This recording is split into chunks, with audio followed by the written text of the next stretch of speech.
everyone. It's me, Grandmaster Ben Feingold, with a sponsored lecture. Our sponsor has an unusual name, but we've heard it before. I know what it is. What is it, Oliver? Anonymous. You said it wrong, but you're right. It's anonymous. That's right. So Anonymous is our sponsor, and he wanted a lecture on Vasily Smyslov, who Oliver never heard of, so that's good. Now, you know how strong a chess player is by analyzing their Wikipedia page and seeing how long it is. In my opinion, his Wikipedia page should be longer, but it's pretty long. I mean, that's longer than mine. Let's see it. It does end eventually, so that's not good. It should never end. That wasn't as long as it should have been. Pretty good. There's a picture of Smyslov and Karpov and Irva, actually. Max Irva, we'll do one on him soon. So Smyslov is famous for two reasons in chess. One is he was the world champion, so that helps. The other is Smyslov, unlike almost every other grandmaster, was very, very, very good for a very, very, very long time. And when Smyslov was 62, and I didn't see this on his Wikipedia page, he made an insane pronouncement that he spoke to God, and God said he would be world champion again. Okay? And I think God was trolling him. Anyway, so he played a match with Hubner in the candidates match. This was when Smyslov was 62. They tied the match, and instead of having a playoff, they spun a roulette wheel. And one had red and one had black. I heard, this isn't a joke either, that it got to 0. So nobody won. Then they spun it again, and Smyslov won. Then he played Zoltan Ribley, and I remember this at the time. I was very surprised he beat Ribley, since he's 62. And I was talking to Grandmaster Edmar Mednis, and he said, no, Ribley's just a strong grandmaster, but Smyslov is like a world championship candidate. He says that's different. So he expected Smyslov to win the match after the fact. Then Smyslov had a slight, tiny, you can't even see it. Can you see that? A tiny bump in the road before he became world champion. He played a match with Kasparov. And Kasparov was 21, and Smyslov didn't win any games that match. So Kasparov won the match. This was in 1984. As you all know, then Kasparov played Karpov, and Kasparov played Karpov again, and then Kasparov played Karpov again and again and again. Okay, and then Alice in Chains came in and started singing. Okay, so Smyslov made it to the finals of the candidates matches to play Karpov when he was 62. That's pretty impressive. Smyslov did some other impressive things. He tied for first in the Soviet championship more than once. He won 17 medals in the chess Olympiads. What's that? What happened? What kind of question was that? Okay, so he got medals in 17 chess Olympiads. I could do that, except I can't. And he also played in 5 European team championships and won 10 gold medals. Usually when I play in a chess tournament, I can't win more than 1 gold medal. In fact, I never won a gold medal in anything. So I assume he won the gold medal for his board, individual, and his team won the gold medal. That's my assumption. And he did it every single time he played. That's pretty good. Okay, now, as all of you know, Botvinnik was the world champion several times. And when Botvinnik was the world champion, there was a clause which no longer exists, which is if Botvinnik loses the match, he gets a rematch. So you got to beat Botvinnik twice. And the other clause is if the match is a tie, Botvinnik wins. Not Botvinnik, but the world champion. So because of this, you had to beat Botvinnik twice, and if you drew Botvinnik the first time, he was still the world champion. So it was tough getting rid of Botvinnik. That wasn't easy. Okay. Now, the first match they played was a draw, Smyslov and Botvinnik, 12-12. They each won 7 games, 10 draws. Then they played again because he qualified again from the candidates, and Smyslov won. Smyslov won 12.5, 9.5. So Smyslov is the world champion from 1957 to 1958. Then in 58, Smyslov played Botvinnik again. Botvinnik got a rematch. Botvinnik won 12.5, 10.5. Smyslov was sick during the match and had pneumonia. I think he went to the hospital. So he was doing a Mikhail Tal impression, I guess, being sick during the match. Anyway, those were the 3 matches they played. If you're good at math and you add all 3 matches up, Smyslov had a plus score. However, he was only world champion for 1 year. And Botvinnik was world champion and drawing matches and losing matches, but he was always the world champion. So I don't know how that happened. Anyway, Smyslov was clearly the best player in the world for a little while, and he said he wasn't bitter. He became world champion. That was his goal. He was also a great singer, baritone singer.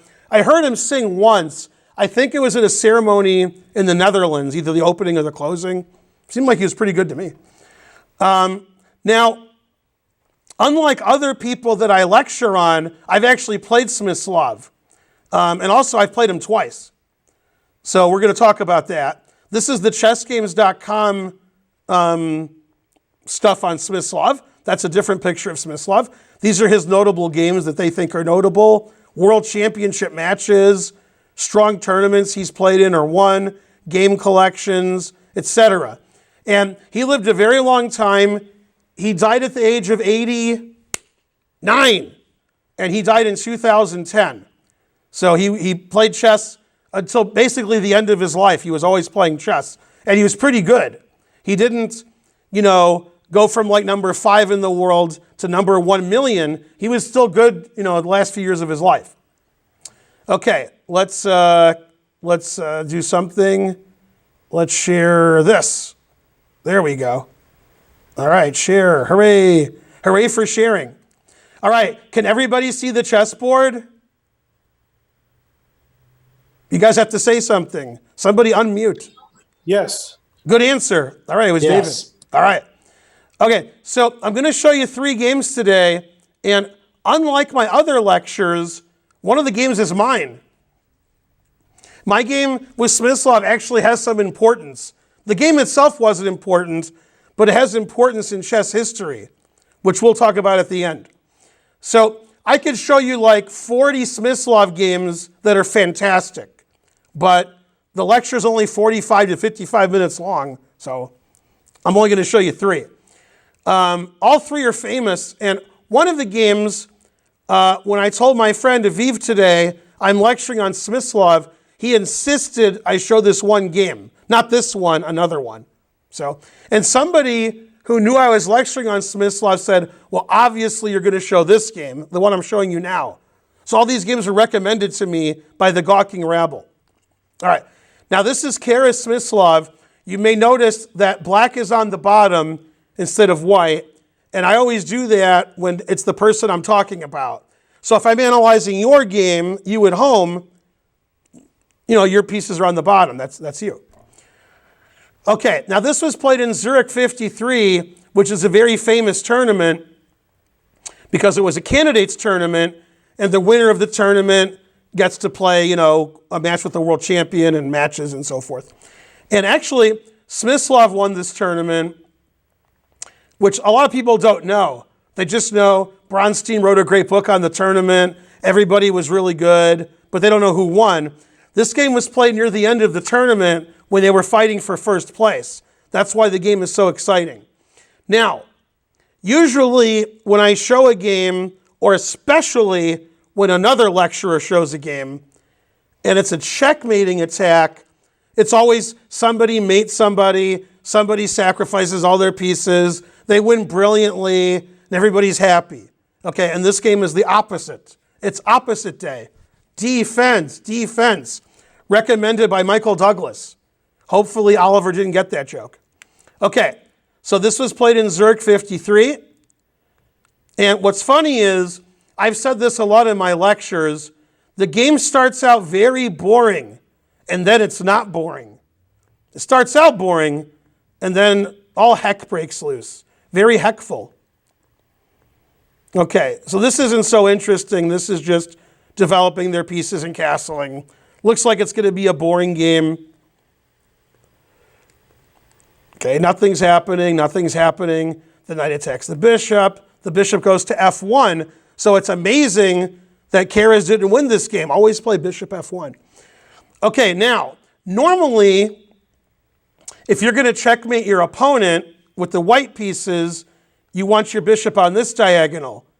So I think a more logical move is bishop to b1. Then you could kick the knight, and then you could line the queen and bishop up and so forth. Problem is, black already has two things on c4, so bishop b1 just loses a pawn.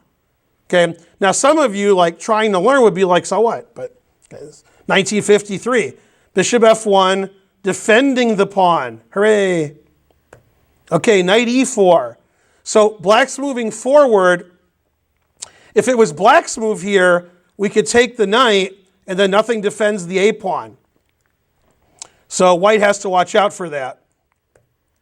He played a3. That stops that. Trade. And Keres took with the rook, which there's two reasons to do that. One is a proactive reason. He wants to move that rook to the king side, which he does. He does a rook lift. The other is because if you take with the bishop, knight a2 would fork the bishop and the rook, and black would have the two bishops, and you're probably going to lose the a pawn. The bishop is attacking the a pawn. So rook takes is sort of forced. Otherwise, knight a2 is too good. Okay, he saves his knight.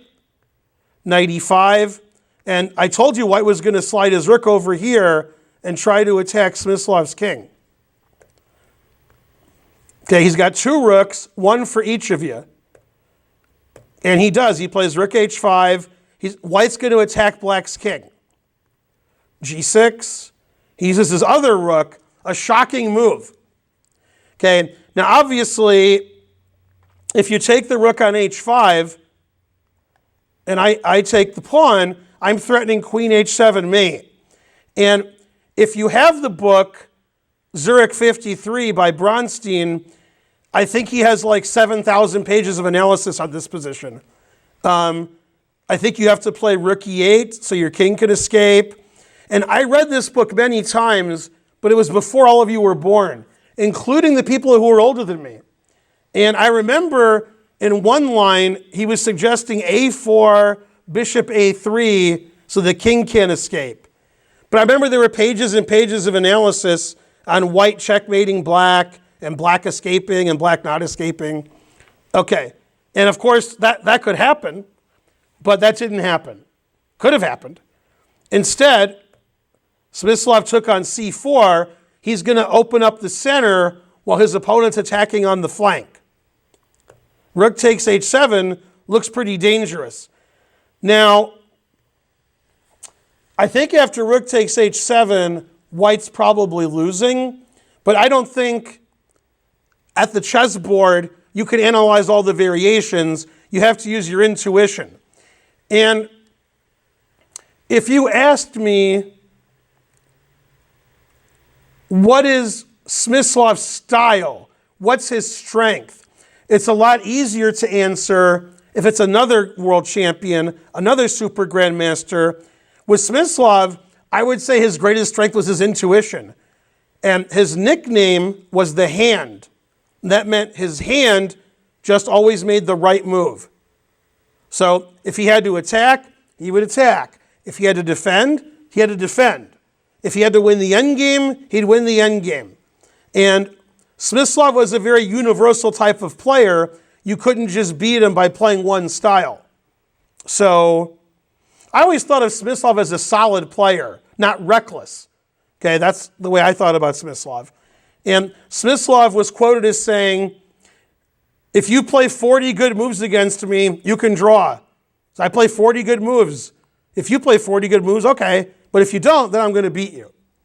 And I think rook takes h7, since the attack in the end didn't work, I guess that's the losing move, because now black crashed through in the center and the queen side.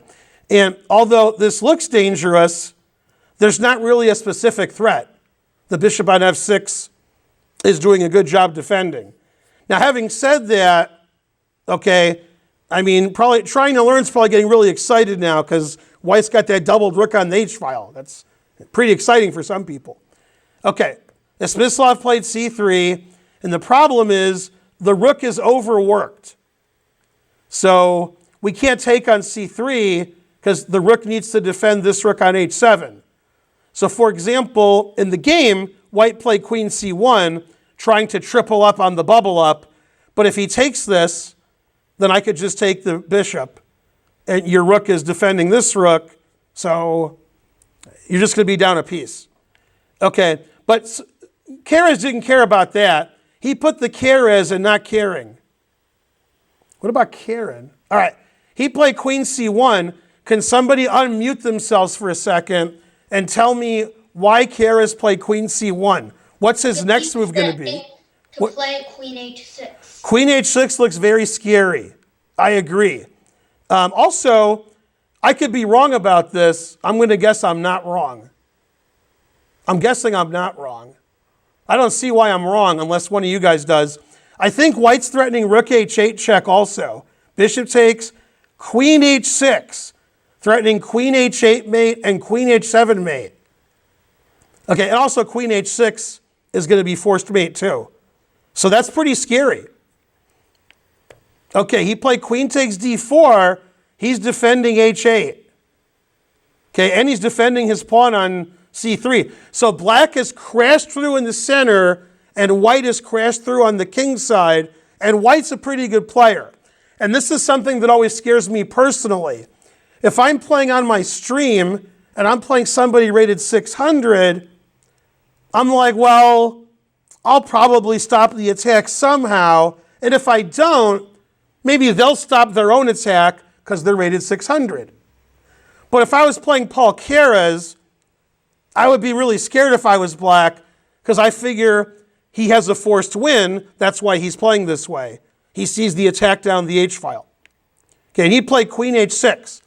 Could somebody tell me what white is threatening now? White has a big threat.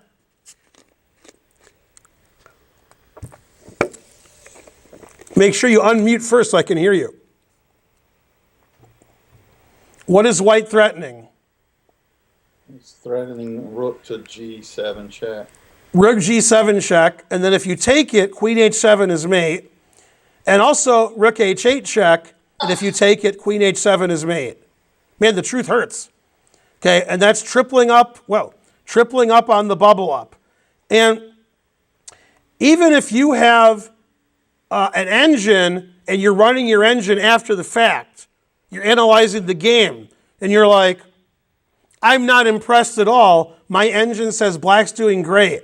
Imagine you had black in a real game and the guy was tripling up on the h-file. Okay, you'd be really scared if you were black because you're not allowed to use your engine. I'm not saying you're not using your engine, but you're not allowed to.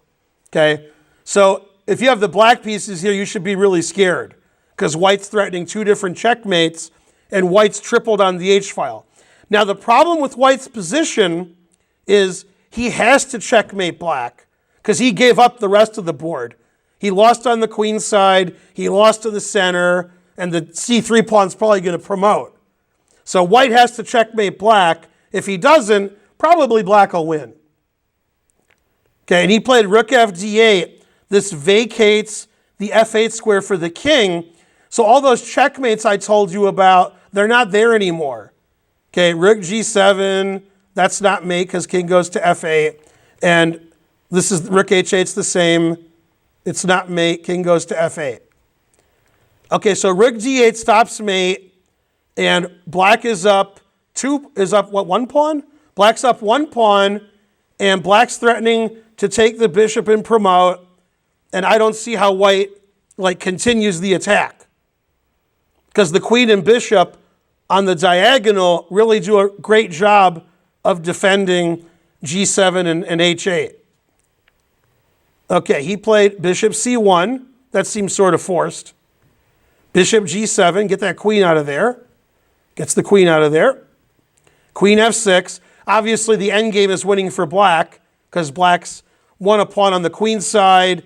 Black has rook d1 coming. So he can't trade queens. C2, bishop E2, that doesn't work. Rook D4. He wants to play rook to D1 check, but the queen and the bishop are defending D1. So he just says, move your queen out of the way, then I'll play rook D1 check. That was very mean of him. Now you can see white's attack is nothing. White was tripled on the H-file. Black played bishop F6, queen D4, and then that was it. If it was a bug house game, okay, then white probably would have won, but yeah. F4, and now he played rook D1, and I'm going to tell you the difference. In this position, if I play rook D1, you can just take it with your bishop and your queen, but now, hopefully Kangaroo's not watching, because he'll make fun of my German. Now, after rook D1, if you take it, I have a Zwischenzug.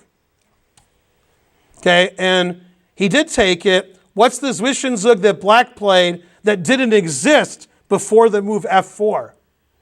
Remember, you have to unmute. That's right, very good. Queen D4. It's check. When the white pawn was on F2, that didn't make any sense. Now this diagonal's open, now it makes sense. Queen D4 check. And just as you expected, the game's going to end in checkmate, but the wrong person's getting checkmated. See, if I was lecturing on Paul Keres, then white would have checkmated. But I'm lecturing on Smyslov, so yeah. And instead of losing all of his pieces and getting checkmated, he resigned. Because if you move your king or don't move your king, I'm going to make a queen with check, and I got 2 queens, 1 for each of you. What's funny is how easily Smyslov beat back that attack, but if you look at the game in the Zurich 53 book by Bronstein, there's 10 million pages of analysis, most of it discussing what happens if Smyslov takes that rook on H5. And Smyslov's like, I don't need that, I'll just make a queen. Your attack is nothing. This was a great defense. Queen D4, bishop F6, defending everything. And because of that win, Smyslov secured his first place position in the tournament and went on to win the tournament and later became the world chess champion. Later, much later. Okay, I think after this tournament, when he played Botvinnik in either 54 or 55, that match was a draw. But then he got to play him again and he beat him the next time. So a fantastic game by Smyslov. All right, next game is the game Okay, the next game that was requested, but I have to flip the board. No, flip the board. Okay. Always flip the board. All right, just in case Mike Kummer's watching. All right, so when I told my friend Aviv I'm lecturing on Smyslov today, he said, oh, make sure you show Smyslov Karpov. And I already knew the game he was talking about because I've shown this game before, but not in these lectures. And I learned something today because I learn something every day. Okay, sometimes it's like, what's 3 plus 3? It's 6. Okay, so today I learned that when this game was played, Smyslov was 50 years old. Okay, which is, I'm older than 50 now. And Karpov was 20 years old. So Karpov was the world junior champion, but he wasn't the world champion yet. He became world champion in 75 when Fischer refused to play. But Karpov was good in 1971. When he played in 1972 in San Antonio, for example, he was one of the favorites along with Petrosian and Portish and Gligorich and Keres and et cetera, mainly et cetera. That's one of my favorite books when I was a kid. But I never realized that this crushing victory over the future world champion by the past world champion was that Smyslov was 50 years old. I just assumed Smyslov was in his prime. Although, I guess if he was a world championship candidate when he was 62, maybe he was in his prime. Okay, so Smyslov's white. Every game starts with C4. Every game is explosive. And they transpose into a semi-Taresh. E3 is not a very popular move here. You could play G3, you can play E4, but you just transpose into some other opening. Okay, takes. Now, when you're a lower rated player, if you guys got fire extinguishers, your ears are all burning. So when you're a lower rated player, a lot of you have a big problem with your isolated pawns. You hate isolated pawns. These kinds of positions, I prefer having the isolated pawn. I do. Okay, and the reason is I like the outpost I get that the pawn is protecting, and the fact that my pawn isn't here means both of my bishops are free to go.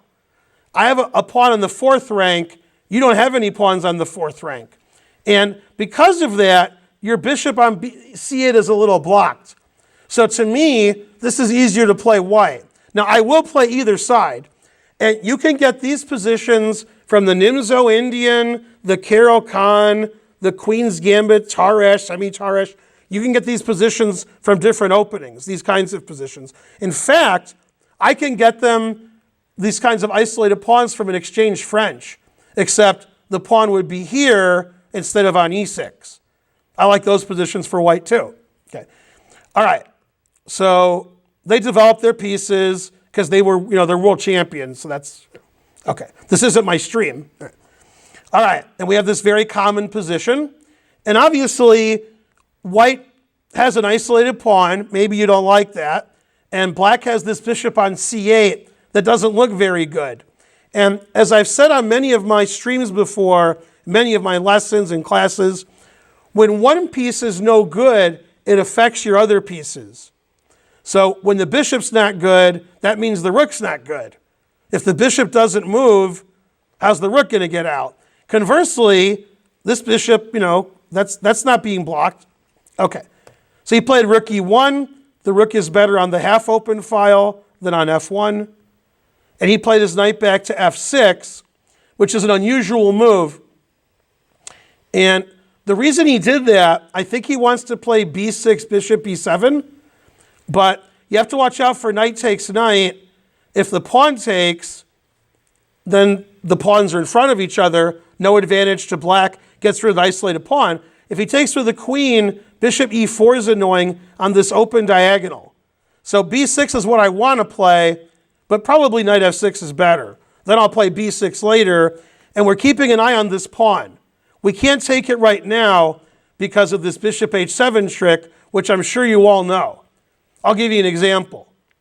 He played a3. If he takes it now, okay, maybe it's a Karpov imposter. Maybe it's Joey Karpov from Brooklyn, not the world champion. Bishop takes check and queen takes queen. We see that kind of trick in every opening. Now, the most famous example in the 1960s, Bobby Fischer was playing for the US team, which makes sense. And he was playing the Romanian Jitescu, who I think was an IM. I don't think he was a GM. And on move 13, the game ended because of that similar trap. Fischer played bishop takes. I think Fischer was black. So he played bishop takes h2 check, winning the queen. Pretty ridiculous blunder for the best player in your country. But, all right. Karpov didn't do that. He played b6, as I indicated he would. And the reason that Smyslov played a3 is he wants to stop knight b4, attacking his bishop. He might want to line his queen and bishop up on the diagonal. Either bishop c2, queen d3, or just queen c2. Doesn't want to allow the knight to go there. Okay, bishop c2, queen d3. Not threatening mate yet. Rook c8, bishop g5. Okay, now we have a threat. Now this is serious. We're not kidding anymore. We're threatening bishop takes knight, and then queen takes h7 mate. Now, a friend of mine from before you guys were born, he doesn't play tournaments anymore, but he got his rating up to about 1960 USCF. That was the only thing he ever did was he lined his queen and bishop up. That was it. Every game. And sometimes it worked, and sometimes it didn't. When it worked great, because he made his opponent. So for somebody to get a rating so high, and they do it every single game, and it works sometimes, amazing. Now, somebody unmute their microphone and tell me how you would defend against this threat. Don't want to get checkmated. G6. E6. Yeah, I don't see a move that's not G6. I hope it's G6. Good. You guys defend like Karpov. You guys should be lecturing. Okay, rook a d1, Morphy style. Got to get all the pieces involved. Now, black doesn't want to play g6 because his king is getting a little weak, but you don't want to get mated. So, okay, now he played knight d5. As you all know, when you have an isolated pawn position, generally the side with the isolated pawn is trying to attack. And you can see white already threatened, trying to mate him on h7. What black wants to do is trade all the pieces off and say, aha, your pawn on d4 is weak. You don't have any attack because we traded all the pieces off. So black's always trying to trade pieces and white's not trying to trade pieces. White's trying to checkmate black. Black's pieces are all here. That's not defending the king. So white's trying to attack, but it's hard to attack Karpov. Karpov's pretty good. He doesn't let you checkmate him like some people on my stream would. When I'm playing players rated 300, 400, they let me checkmate them. When I'm playing Karpov, they never let you checkmate them. I can prove it. I've never checkmated Karpov. Terrible. Okay, bishop h6, no trading. Rook e8, obviously. Bishop a4. That's a very annoying pin.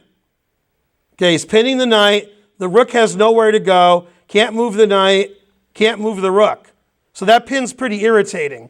The bishop and the queen, they did their job here. Now the bishop doesn't have a lot to do on c2 because this pawn structure here sort of stops him. But he's got another diagonal. So that's good. a6. Maybe he wants to play b5 and kick the bishop out. Knight takes knight. And now black has a terrible choice to make here.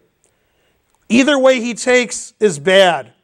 So he took the way that could be good. The other way can never be good. He took with a queen. If he takes with a pawn, which is probably safer, this bishop on b7 is terrible. That bishop's never going to be any good. It's blocked by everything.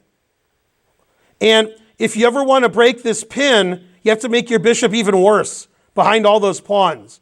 So that's not good. And Karpov's like, well, I'll take with the queen. White still has an isolated pawn. And eventually, maybe I'll have the advantage. I'll play bishop f6, attacking this pawn some more. I can play my rook to d8. Then my knight's not pinned anymore. So potentially, queen takes d5 could be good. Pawn takes, that's just worse. Queen e3, getting his queen out of the way.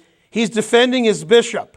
He knows if he doesn't defend his bishop, eventually Karpov will play queen h5 and kick that bishop out. And then his queen won't block his bishop.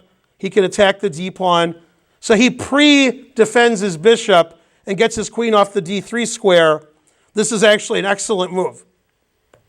Bishop f6 looks good. Bishop b3 looks good. And Karpov did play queen h5, which loses immediately, although the engine says black's position is already really bad. White's bishops are too good, and white's rooks are too good. And what's funny is there's two famous Karpov games that he lost for the same reason. Okay, this is one of them. If I ever lecture about his other opponent, then you'll see that Karpov game where he lost for the same reason. In isolated queen pawn positions where white has the isolated pawn, which is the case here, and I've talked about this in many of my lectures. In different kinds of openings and different positions, the things that grandmasters know that lower rated players don't know is what the key ideas of the opening are. And when those ideas happen, it's good for one player. And if you don't know those ideas, you got to sit there for 5 hours and figure it out, which is much more difficult. It's better to know it in advance. In any isolated queen pawn position, you always have to watch out for this move. Unfortunately, this move is good. So I don't know if Karpov misanalyzed it or got confused or he was too young. I don't know. What move is that? What move is good for white here that you always want to play in isolated positions? Who knows the answer? D5. Right, d5, yeah. d5 is the winning move. It's not very tactical. if you take the pawn, I play queen takes rook check, and it's mate. That's not like a big tactic. Karpov can see that. And once we play d5, we're threatening the knight, we're threatening this, we open our queen to this. So queen h5 is a pretty bad move. But Smyslov saw pretty far ahead. Smyslov in this position, he played queen e3 defending his bishop, so he knew he could play bishop b3 and d5. He wouldn't have to defend it after queen h5. He prepared d5. And also, with this queen and rook lined up, which you guys didn't care about, now you care about it, because now if you take the pawn, queen takes rook is going to be mate, and rook takes. So Smyslov figured it out before Karpov did. This is stuff that's pretty obvious to us now, because we all know these games. If you talk to Magnus Carlsen and Geary and Nakamura and So and Caruana, they all know these games. They're like, oh yeah, d5 is always winning. You got to make sure d5 doesn't win, right? They're not afraid of h3. They're not afraid of king h1. They're afraid of d5. But obviously, 50 years ago, maybe these ideas weren't so well known, especially to a 20-year-old. Pretty well known to Smyslov. Smyslov was 50. He has the experience. Karpov played knight d8, defending his e6 pawn. Okay, so he's defending. He's Karpov. d6, threatening d7. d7 looks pretty good. And to a super grandmaster world champion, this is obviously winning for white. You can't let a guy just push his pawn down the board like that. You can't. That's not supposed to happen. Okay, he played rook c5. He's got to stop the d7 fork. And rook e7. There we go. See, Karpov stopped everything. Man, pawn on d7. That's a tough pawn. Now, probably if Karpov was playing a weaker player, then maybe he could escape. Maybe in 5 or 10 moves, he would win the d pawn. Maybe he would get counterplay with his bishop and his queen, and this bishop's pretty good, and the rook lift. Maybe Karpov could escape this against a worse player, but not against Smyslov. Queen f4, fantastic move, threatening the bishop on f6. And also queen b8 is quite annoying. Now, this reminds me of a funny speech that I heard once. Michigan, where I'm from, has a chess hall of fame, which I'm in. And before I was in it, when I was a kid, they inducted someone you guys never heard of, Paul Pochel, and he gave a speech. I think I gave a speech too. I did give a speech, yeah. Anyway, this is like 30 years ago, at least. And he said, my favorite player ever is Capablanca. And the reason Capablanca was good, and I've thought about this for many years, this isn't me, this is the other guy, is because he understood the power of two. He always did two things at once. Okay? So there was a lot of noise in the room from me rolling my eyes. They're like, stop rolling your eyes, it's too noisy. But this is a good example of that. White's threatening queen f6 and queen b8. If you can keep making two threats, you're going to win. Okay. Karpov saved his bishop. Queen b8 is annoying. Wow, is that annoying? Man, it's not good. Can't defend the knight, so he took the bishop. Always play bishop f8. Now, if your opponent always plays bishop f8, you should stop them from playing bishop f8. It's the only thing to do.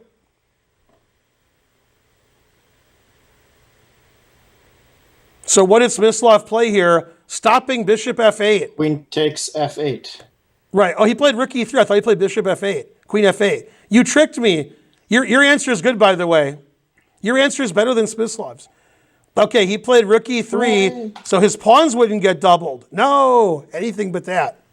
Okay, and then he played queen f8. I was one move ahead of myself. Yeah.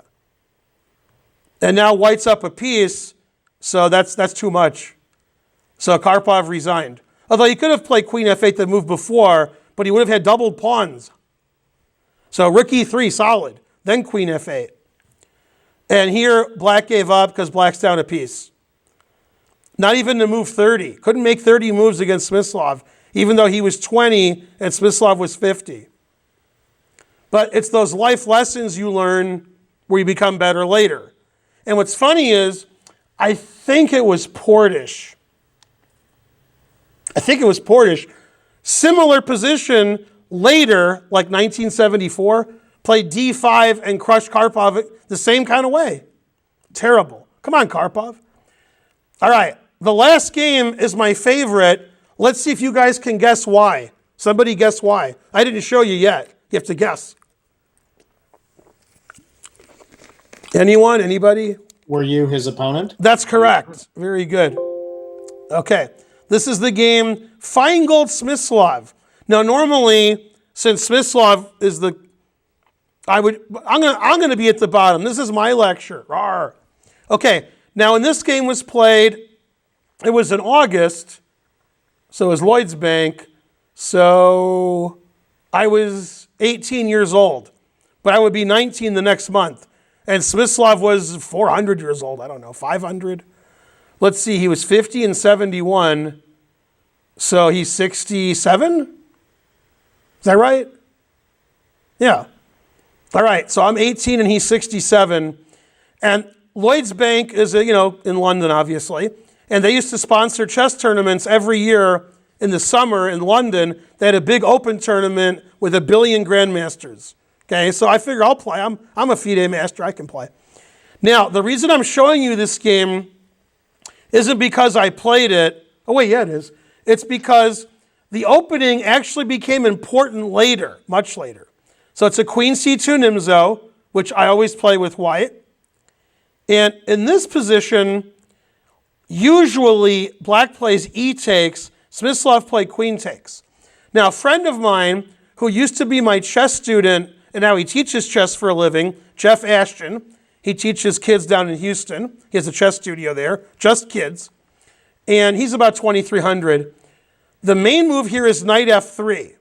And after knight f3, queen f5 is a very common move, common line.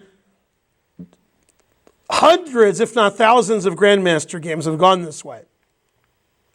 And Jeff Ashton told me, maybe 2 or 3 years before this game, he says, oh yeah, I don't allow that. I play e3. Then they can't play queen f5 because I play bishop d3. Then queen f5 doesn't make any sense.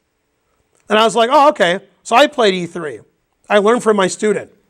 Okay, and Smyslov played c5. I threatened his queen, and we traded everything. And we got this position. Now, this position, if you go into a chess database, like ChessBase, you'll find about 150 grandmaster games. And the reason is because we played it first.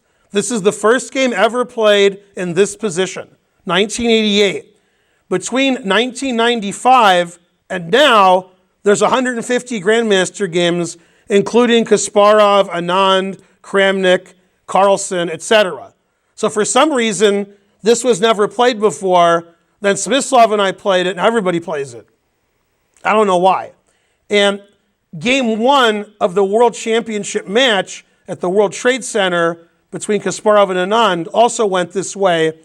And when the game ended, and they were putting the game in magazines and newspapers and in the sky and in your dreams, they quoted my game with Smyslov. They're following Feingold Smyslov. Okay, so my game set the trend for future games. Now, what's funny is, I've never had this position since until December. So 11 months ago, Karen and Archer went to a tournament in Georgia. I was sleeping as usual, but I woke up. They woke up a sleeping giant. And I show up at the tournament surprising them. I said, all right, I'll play. Okay, so I don't play in tournaments in Georgia very often unless they're at my chess center. But it was like this state class championship or something. I don't know. So in round 1, I played Ron Burnett, who's an IM, and we got this position. And I was like, this is my game with Smyslov. That was a long time ago. That was 31 years ago, as of then. Now it's 32 years ago. And I was like, how'd my game with Smyslov go? What's funny is we followed my game with Smyslov, but he didn't know that. So Ron Burnett is thinking 5-10 minutes to move, and I'm moving like in 1 second because I already had this position. He didn't know my game with Smyslov either, so this was all he knew.